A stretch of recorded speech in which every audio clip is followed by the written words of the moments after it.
and she actually shared with us and actually compared and actually showed us what the sound of a non-virgin forest is and a virgin forest. So it is different.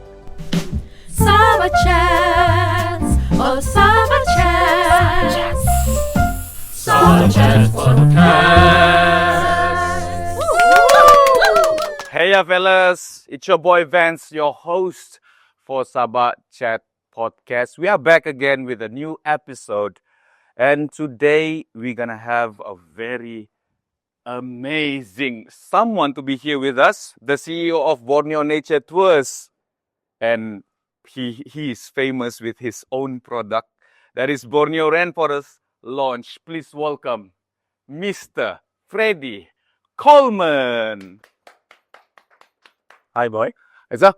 Thank you for having me. Oh, good. No problem. So, Mr. Coleman, one of the unique things that makes Sabah stand out on the world stage is Danum Valley.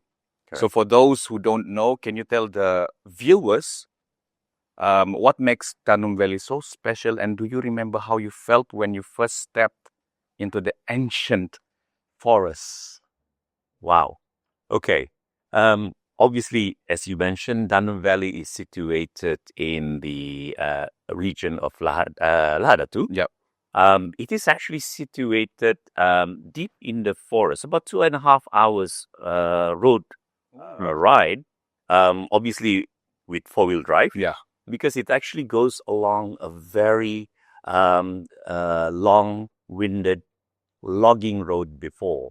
Okay. So Danum Valley is actually part of the concession of the Yayasan Sabah, the Sabah Foundation. A huge concession, and Danum Valley is a small fraction of it.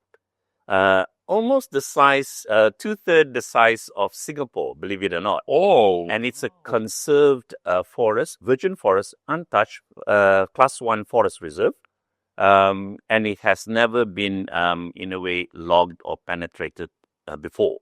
It has an ancient history of the old tribe that used to live along the river. And it is about 140 million years old. Who? So imagine that, boy, yeah? It's beyond us, type of thing, And as you said, first time entering Danum Valley was 30 years ago, myself, when we actually really launched or opened the Borneo Rainforest Lodge. Now, the Borneo Rainforest Lodge is actually a jungle resort. It is, by the way, the first 5-star rated jungle resort in Malaysia. We just got it from the Ministry of Culture, Arts and Tourism last December. And thanks to that, because of its well-known attractions, right? It has only 30 chalet rooms currently, very limited. We are expanding to another 10 more, but that's the limit. Yeah. It is governed by the Danum Valley Management Committee, so it's well protected. Hence, there are only limited activities you can actually do in that forest, right? Yeah. So when you mention about the feeling, right, Yeah. it's beyond imagination. So literally, you're entering a world of its own. It's that feeling of entering into an ancient environment that is untouched, yeah? And you are entering into, you're the visitor, right? We are actually still the visitor, right? The jungle, the animals of the forest, they are the residents. So, yeah, again, our background, we grew up in Sabah. So we are brought up to respect the jungle, true. So we have that certain respect and that certain, culture that we follow to ensure that, the international community and people everywhere get to enjoy their stay in the jungle, at the same time experience the wonders of the virgin forest. Is the Borneo Rainforest Lodge, or BRL, is located in Danum Valley. So, what would you say is its unique selling point? Okay. USP, it's the only facility that you can find in Malaysia that is actually in a Class 1 forest reserve. So, but there's a bit of a dilemma there because you're not supposed to build anything in a Class 1 forest reserve. It's against the rule. But when it was built before, historically, it stems from the popularity of the Danum Valley Field Center, which is located 1 hour away, but it is actually at the border outside of the Class 1 virgin forest. So because of the influx of a lot of enthusiasts, a lot of naturalists, non-scientists who comes there for generally to enjoy the rainforest or to experience the rainforest, there was a need at that time, that was way 30 years ago, to actually develop a tourist resort or tourist area that would not interfere with the scientists who are doing their work, right? Because there's a lot of science, and it was actually a lot of scientists came from the Royal Society of London. Wow. Yeah, so they were and sponsored by various universities. As we speak, there is a University of Kyoto who's basically based at the BRL itself, professors and all that, to basically study on the orangutans, for example. And within BRL, there's the resident of the orangutans. There's about 15 of them there, right? All, basically living in solitary within the area and whatnots and all that. So, hence, that's the unique, attraction of BRL, being itself inside the virgin forest. So, again, the feeling is totally different, right? We are 4 kilometers into the rainforest. So, as you stay there and versus staying in any other lodges, which is outside, even the forest insect sounds different. Yeah, they speak different lingo, right? So why we talk about that is because we recently had a visiting scientist from UMS. She's actually French. She does sound, basically research, sound research of the forest, and she actually shared with us and actually compared and actually showed us what the sound of a non-virgin forest is and a virgin forest. So it is different. And you never knew that until, somebody like that tells you, right? So it is unique by itself already. We all heard about the Borneo orangutans, but what other celebrities of the forests we can expect to meet when exploring BRL? And have you experienced any particularly memorable encounters, Mr. Coleman? Oh, if I were to share with you, boy, we'll be here the whole day. Let's go. Yeah. In actual fact, the whole week. Now let us cut it short. Okay. It is a virgin forest. It is not a zoo. Yeah. So a lot of the expectation have to be cleared in advance that you do not. There's no guaranteed sightings. First, it depends on the guides. Either you have a good guide, tracker who knows the place, right? Secondly, is obviously you need to be a bit more, the longer time you spend, the higher chance you get to view certain animals, right? And thirdly, it's just luck. Yeah. Some people, they spend a long time, but they don't see anything. True. But it's just, it's unexplainable, right? Yeah.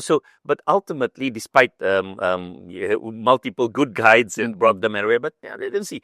But some people, they spend 1 night or 2. I mean, minimum, we always say 2 nights because as you travel in, you don't want to travel out the next day. True. So minimum 2 nights. So at least you have a whole day of the next day to explore the jungle. And some people go sit and they see everything. Wow. I mean, what do they see? I mean, obviously, orangutan is almost a guaranteed. Yeah. And these are wild orangutans. You don't get near them. Oh. Yeah, it's not the orangutans that has been rehabilitated in Sabah. It's totally different, right? And these are wild, and you view them from a distance, and if you get too near, they attack. So be careful. I mean, that's why we always emphasize that you don't go out to the forest unguided. So our guides are all well trained. They are trained within that area. They train what to do. Our team are all ready. So apart from that, I mean, the monkeys. Okay, what is the alarm clock in the morning? The Bornean gibbons. At 6 a.m. in the morning, you'll hear the beautiful howling of the Bornean gibbons. That will tell you it's 6 o'clock, so you don't need to watch, right? And at 6 p.m. in the evening, when it gets dusk, right? When it gets to dark, the cicada will tell you it's 6 p.m. The insect, the cicada, they will go with the sound of the cicada. So you don't need to watch down there. So already 6 p.m. covered, right? True. Yeah, pretty much that. Those are the part. Now, if you are fortunate, you may encounter the clouded leopard. Now, the clouded leopard is the biggest cat we have in Borneo. So no tigers, but I've seen them live, and I accidentally was just on the road. It's as big as a tiger. Believe me, you don't want to get near to any of them. Yeah, the clouded leopard, right? Apart from that, a good view from the lodge itself. We have a little bar that we actually created due to the popularity of hornbills. Hornbills. Just next to the lodge, you can just sit there, enjoy your coffee, drink, or your good glass of wine or beer, and you can see the hornbills passing by. Yeah. So that is again one of those areas that you can actually view the animals. Apart from the multiple birds that is endemic in Borneo, hence we have a lot of bird watchers that comes all the way. It's the bucket list. It's a must see that they come to Danum Valley to basically view the Bornean endemic birds. Guarantee you that if you go in, you will not get a single bite. Really? That's a bit of a statement, right? Yeah. Right? Simply because they get eaten up by the jungle, right? I mean, the forest, the bird, and the whatnots, and all that. True. So you will only experience a lot of mosquitoes in secondary forests. Yeah, that's a given. And we have secondary forest in our kampong, everywhere we go, river, lots of it, right? Because they're all logged over forests. It's not a natural environment anymore. The only thing that may bite you because of seasonal would be sandflies. That's the only bit that I must say you may encounter, but mosquitoes, no. Okay. Yeah. Okay, good to know. Yes. yes. But make sure you have your mosquito repellent and all, right? So yeah, just to be cautious. To be cautious. Correct. Oh, don't forget our famous leech. Okay, leech is I'm good with leech. You're good? Yeah, I'm good with leech. Actually, it's good for health. Yeah, true. Yeah. That's why I'm good with that. They inject actually an enzyme to improve your blood circulation because they want it to flow, right? When they're sucking, right? So obviously, you want the normal leech, not the tiger leech. Oh. Because after the tiger leech bite, this is a leech with a stripe, right? With a stripe. He'll start itching a bit lah. Yeah, but by the end of it. Is it dangerous or? No, just each leech is known to be used for medical right. I mean, purposes. You can research, But this is not like those yucky. They're cute, actually.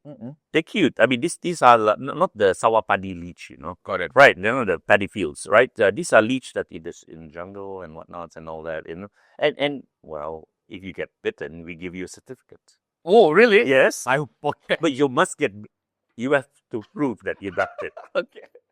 I will show it to you. Yes. Okay, all right.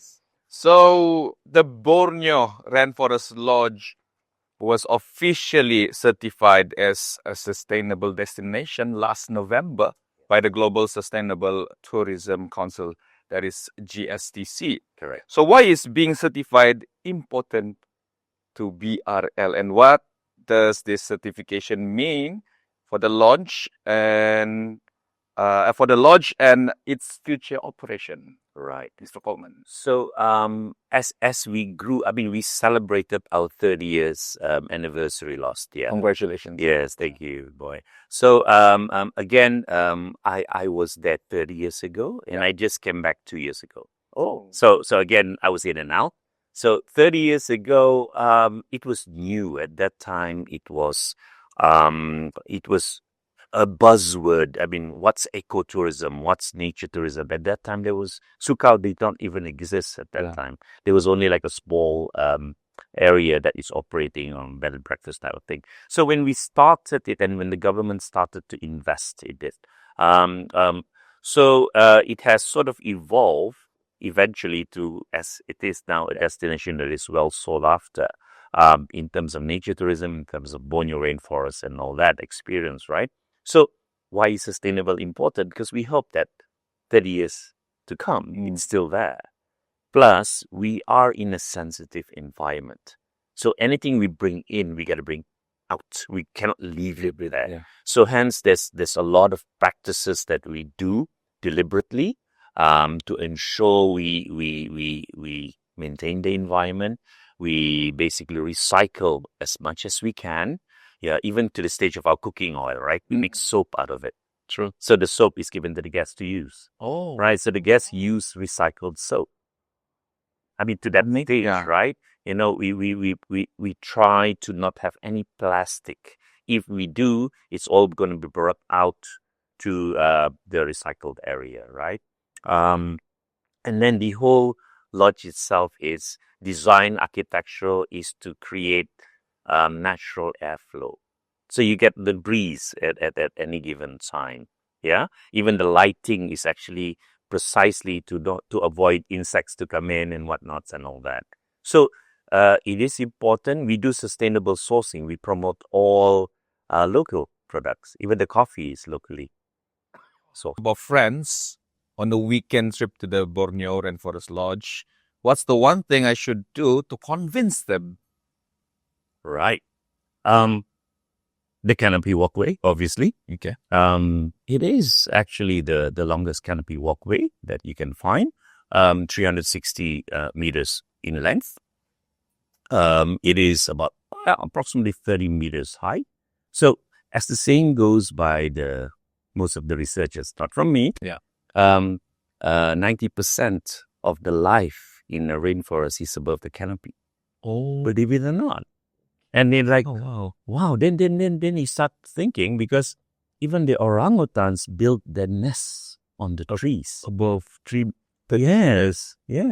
Wow. So apart from the birds and all the calugos and the squirrels that you find, right? I mean, it is a lot of life out there. So you can find enthusiasts, naturalists who goes there early in the morning at the canopy to view the birds and to view sightings, of the animals and whatnots. And the experience itself is breathtaking. And it's so natural and the serene of the forest up at the canopies, right? That is an experience that, is again, you gotta experience yourself. True. Apart from that, in terms of, we do have fun adventure activities like cycling. You can actually cycle along the main road. We have a nice 4-kilometer stretch that you can cycle and experience the forest again, right? That is a fun activity. You can also do rafting. So we have introduced rafting. So it's a very mild rafting. Yeah, not like our right figure, not that you need skill. No, but you're actually guided by skilled rafters, right? With proper raft. And this is another experience of going through the forest, the riverine forest, they call it. Okay. Yeah. Wow. Virgin riverine forest that is an experience on its own, right? It's about a 2 hours raft. So you do get sightings of animals, but I won't share too much because you got to experience it yourself, right? Advice would you give to a first-timer visitor to BRL, and any do's and don'ts or tips on what to bring? Sir? Okay. You are venturing into a rainforest. Obviously, dress appropriately. If you're a corporate person, don't bring your suit and tie. So humidity is very high. Yeah. So do dress light, but at the same time well covered because you tend to do trekking in the forest, right? Yeah. The trekking proper shoes, that's important, right? True. Although we do promote local shoes like the Adidas Kampong, I mean it's available. But again, do proper shoes, right? Anti-slip and whatnots. Bring your raincoats and whatnots because it's a rainforest. Yeah. The name rainforest itself because it rains every day. True. So the guides will be your key contact person that will gauge your ability to basically trek for a long period or a short period, and depends on what interests you have. They will curate your basically activity based on your interests. Yeah. Now, apart from that, enjoy the food, enjoy the lodge. It is a 5-star environment. We have a swimming pool there. Wow. Yeah. And well, we have a spa. So again, you may trek the whole day, you suffer, but you come back to comfort. Yeah. Yeah. So by the end of the day, we sell all inclusive package. So you pay one rate, everything inclusive. So you don't have to fork out anything for food or whatnot, right? Except for your favorite drinks, obviously that is special. But apart from that, you can enjoy the forest as it is. So our tour, actually, we pick you up directly from the airport. Airport. Really? And we send you back to Lahadatu Airport. Wow. Yeah. So in that sense, it's a no frills, free and easy, excellent tour that you can enjoy. So you are providing the 5-star stay and also 5-star service. As much as we can. Correct. You'll be tired. Yeah. You'll be tired. I mean, it again depends on how hectic your activities are. But as you come back at the comfort of the lodge, before dinner or right after dinner, depending on the schedule, we do 2 specific activities. One is the night walk. Okay.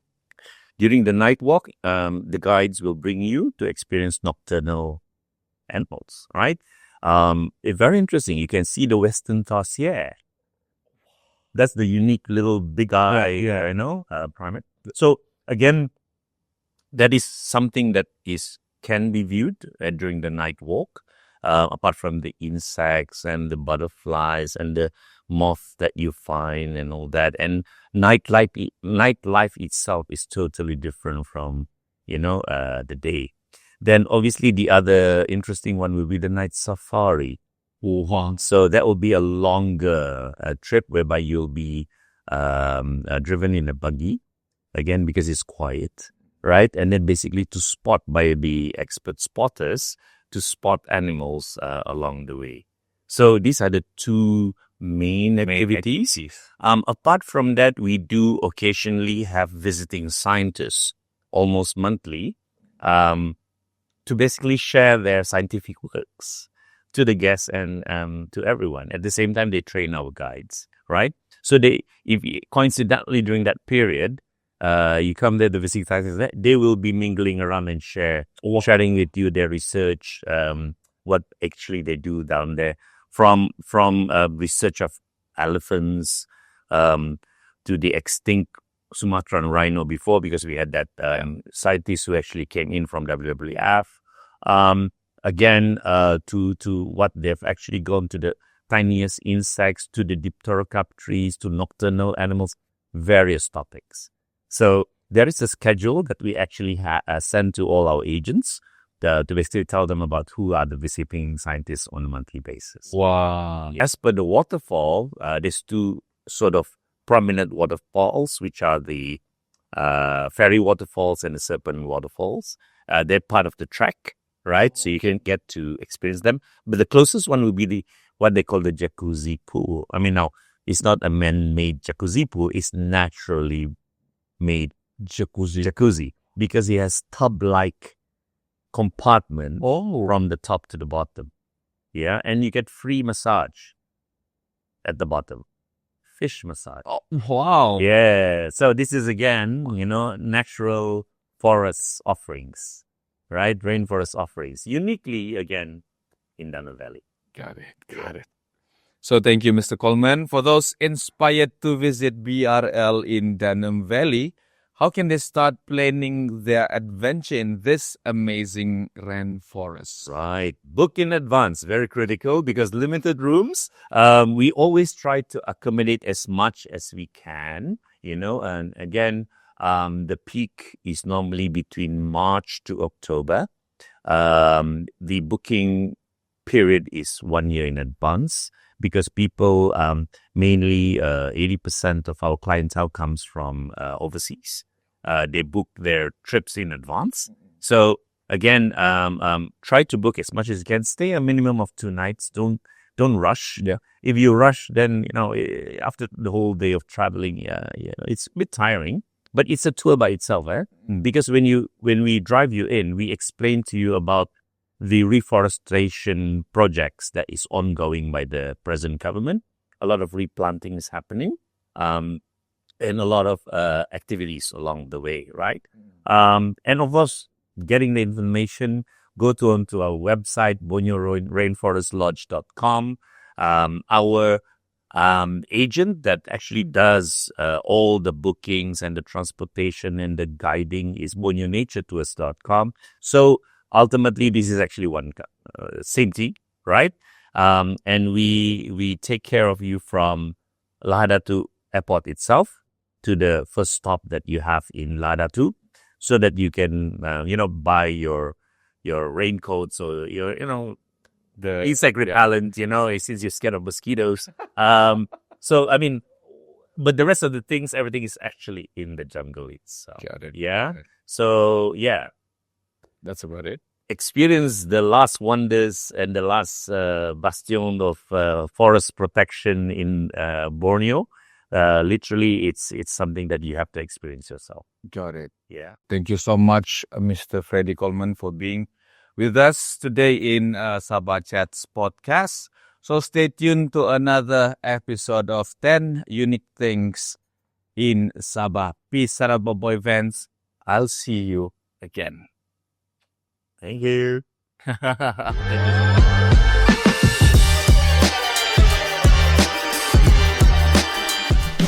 Sabah Chats, oh Sabah Chats, Sabah Chats podcast.